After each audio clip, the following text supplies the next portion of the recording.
Fala galera, tudo bem? Seja bem-vindo a mais uma aula aqui na LAC Concursos. Eu sou o professor João Kleber e estarei ministrando a disciplina de Informática Básica. Bom, na aula de hoje é uma aula específica, para os editais que cobram sobre o Outlook. Nós vamos entender o que seria o Outlook, para que serve, qual é a sua estrutura e o seu respectivo funcionamento, beleza? Então, sem mais delongas, vamos entender o que seria o Outlook. O Outlook, gente, nada mais é do que um correio eletrônico, certo?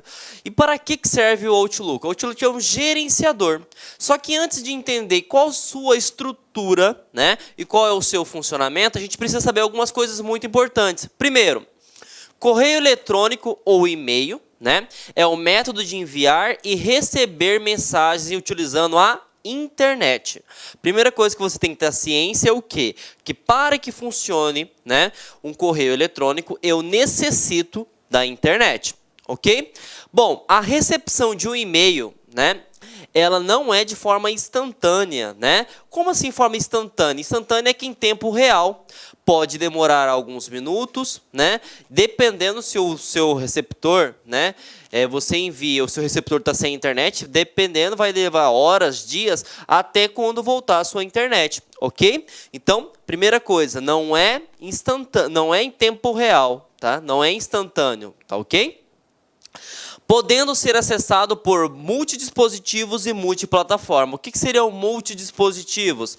Várias opções de equipamentos. Poderemos citar tablets, poderemos citar notebooks, tablets, até Smart TV. Tá ok? Então, isso que seria um correio eletrônico. Mas o senhor me falou, professor, que a aula seria sobre Outlook. Sim, Outlook é um aplicativo que permite gerenciar quem? O correio eletrônico. Então, eu preciso saber sobre correio eletrônico e eu preciso saber também sobre Outlook. Os dois trabalham de forma conjunta, ok? Bom, entendemos que o correio eletrônico é um e-mail, que ele não é instantâneo, que eu acabei de falar. Isso cobra-se muito em concurso, porque várias pessoas imaginam porque eu envio e-mail, e na maioria das vezes, quando você envia o e-mail, o receptor já recebe, que ele trabalha em tempo real. Não, isso depende de N fatores. Depende do aplicativo, depende do local, distância, se ele possui anexo. Então, vamos entender quais são as características de um e-mail. Primeiro, gratuito. Alguns possuem tipos digamos assim, tipos de e-mail, tipos de correio eletrônico. Por exemplo, até 5 GB de armazenamento é gratuito.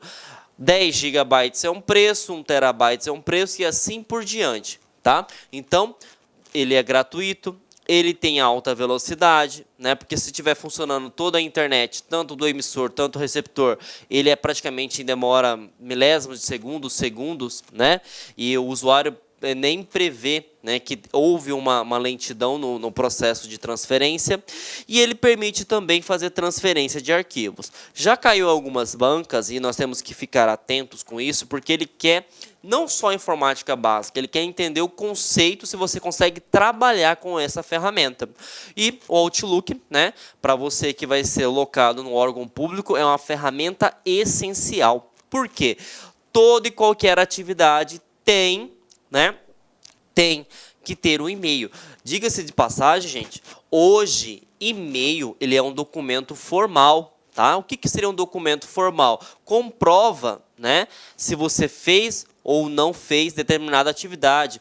Eu já digo para vocês, se cair em concurso público, emissão de relatório, não imita somente, ele fisicamente, tá?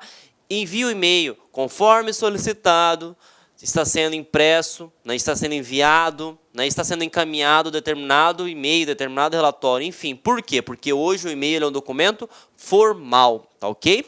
Bom, e no quesito transferência de arquivos, tá? Se cair o seguinte, um e-mail eu posso anexar qualquer tipo de arquivo? Falso. Tá? Por quê? Porque nós vamos ter uma sessão de dicas, posteriormente, que arquivos executáveis, o que é um arquivo executável? Que permite instalar, que permite executar alguma coisa, ele não é anexado. Tá? E outro, o termo anexar sempre vai estar vinculado ao e-mail. O que é anexar? Você agregar dentro do seu e-mail. Tá? Você incorporar dentro do seu e-mail. Então, não é qualquer tipo de arquivo que permite ser anexado. Outra coisa, o tamanho. Tá? O tamanho varia, tá? Do seu domínio. Ah, professor, mas o que seria domínio? Domínio nada mais é o provedor de serviços, tá? Por exemplo, o Gmail, ele tem um padrão, né? De no máximo 5 megabytes, por exemplo. Então, se eu tiver uma foto que tenha o tamanho de 6 megabytes, eu não consigo enviar esse e-mail. Por quê? Porque ele vai falar o seguinte, que o anexo, né, é maior que a quantidade, né, que o tamanho específico. Então, o que você precisa fazer, por exemplo, se cair num concurso público? Se você necessita enviar aquela foto, né, e essa foto tem que ser enviada por e-mail, você precisa comprimir, né? Tanto é que nós tivemos uma aula de software, que você vai utilizar aplicativos tais como o WinRAR, né, WinZip, né? Que seria comprimir? Diminuir o tamanho, tá ok? Diminuir o tamanho, ficou 5 MB, aí sim você consegue enviar esse e-mail.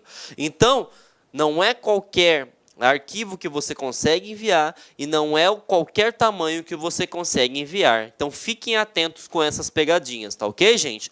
Outra coisa, pode perguntar no concurso público para você também, quando se trata sobre Outlook, sobre a composição do seu e-mail. Tá ok? Então, eu criei um macete aqui para ficar mais fácil para você. Quando você trabalha com e-mail, você tem o CP e você tem o D, seguido do arroba, tá? O que seria o CP? A caixa postal. Ah, professor, o que seria a caixa postal? O nome do seu e-mail, tá ok? E o que seria o domínio? O servidor, o meu provedor de serviços. Tá ok? Então, aqui seria a minha identidade, né, perante ao Gmail. Então, o e-mail profjoãokleber@gmail.com, ele existe, porque ele tem a minha identidade e ele tem o meu provedor. Então, o arroba, gente, olha aí, ó, o arroba ele separa a identidade do provedor de serviços. Então, todo o e-mail ele é composto desta forma, ok? Bom, já entendemos o que seria, né, um e-mail, né? E agora a gente vai adentrar para o assunto que é muito cobrado, que é essa questão do Outlook, tá ok? Para que você entenda aonde se encaixa o Outlook no correio eletrônico, você pode entender que é o seguinte, existem dois tipos de serviços de correio eletrônico. Existe o webmail, tá ok? E existe o cliente de e-mail. Também algumas bancas cobram a questão de intranet. Tá? Vimos que o que seria intranet é uma rede restrita, né? Uma rede dedicada a um determinado tipo de pessoas, órgão, tá ok? Bom, gente, entendemos então a sua composição, né? Como funciona o e-mail. Agora a gente tem que entender o seu funcionamento. Quando se toca no assunto e-mail, existem duas formas de você trabalhar, certo? Você pode trabalhar utilizando o webmail ou você pode utilizar o cliente de e-mail, tá ok? Professor, qual que é a diferença? O webmail, ele precisa da internet, porque ele é 100% online. Ah, mas quer dizer que o cliente de e-mail não precisa de internet? Não necessariamente. A ideia principal é o seguinte: vai acontecer em alguns casos que o teu chefe, por exemplo, ou uma pessoa de uma hierarquia direta a você, ou o seu delegado, por exemplo, ele necessita, né, de um e-mail que você recebeu na semana passada, né, uma informação que ele recebeu na semana passada. Se você estiver utilizando o webmail, né, que é via um aplicativo de navegação, nós podemos citar aí Google Chrome, Mozilla Firefox, Opera, o Internet Explorer, que agora foi substituído pelo Edge, né? Você precisa ter acesso à internet para verificar os e-mails recebidos, os e-mails enviados e tudo que você vai receber, certo? Se não tiver acesso à internet, você não tem acesso a nada. Então, de certa forma, você fica preso à internet. Sem internet, você não trabalha, certo?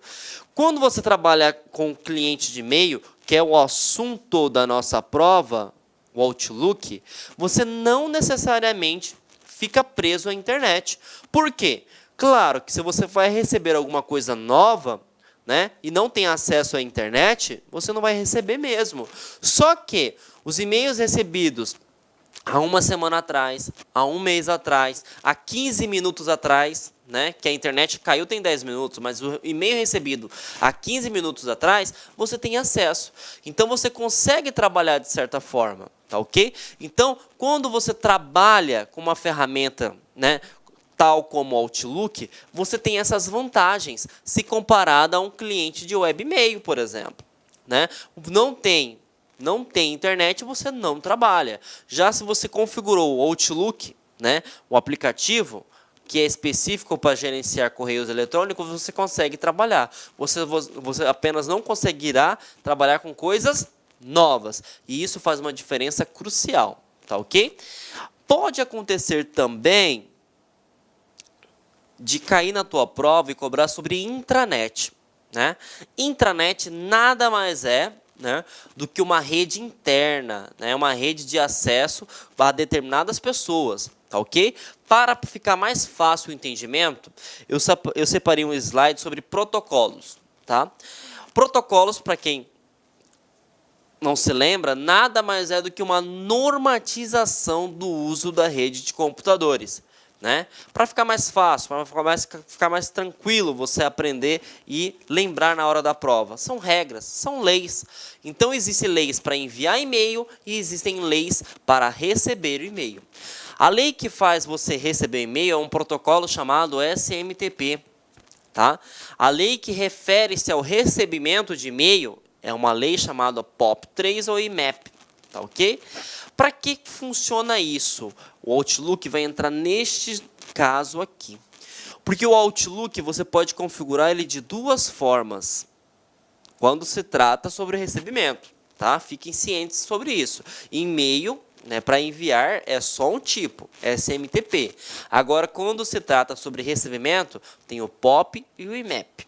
O POP, gente, vou colocar até um atalho aqui para facilitar na hora da prova. Ctrl X.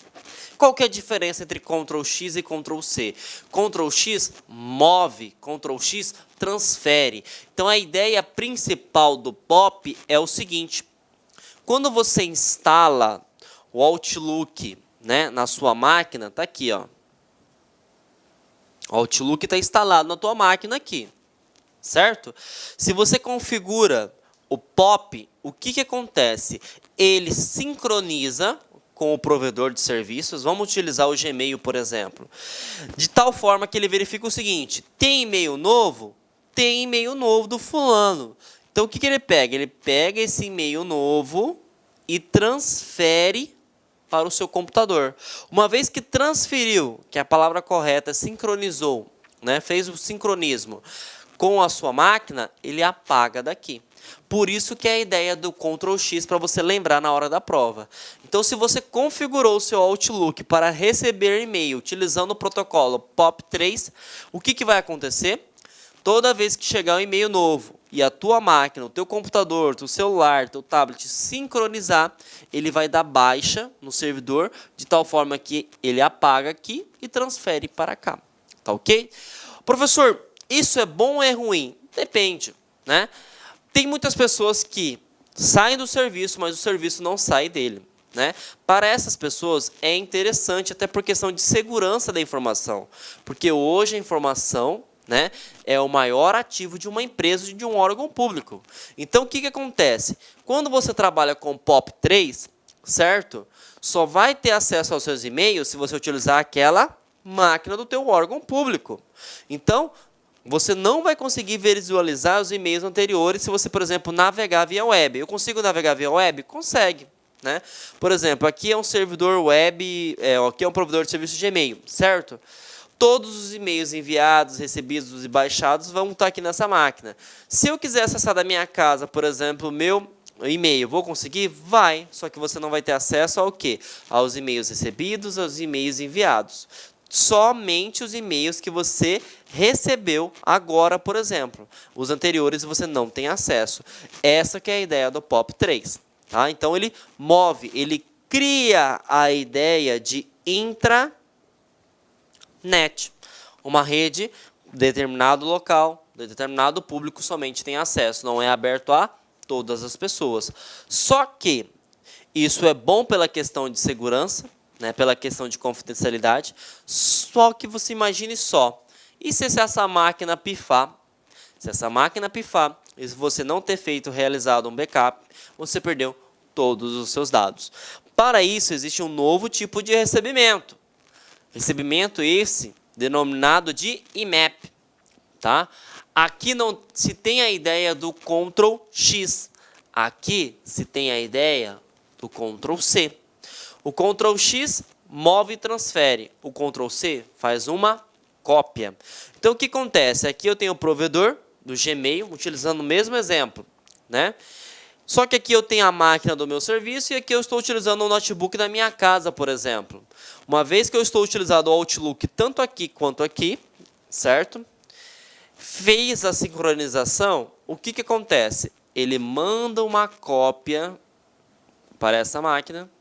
Se eu fiz o sincronismo com essa máquina, ele manda uma cópia para essa máquina. Então, o que acontece? Eu tenho a informação sempre salva, tanto no cliente quanto no servidor. Então, isso te traz mais segurança, mas tem aquele porém, né? Segurança de salvar os arquivos, porém, a pessoa pode ter acesso à sua informação em qualquer local, desde que esteja bem configurado e ele tenha acesso às credenciais de login e senha. Tá ok? Então, essa é a diferença entre o IMAP e o POP. Temos que ficar muito atento, porque isso não cai em concurso público. Praticamente despenca quando se trata sobre correio eletrônico. Ok?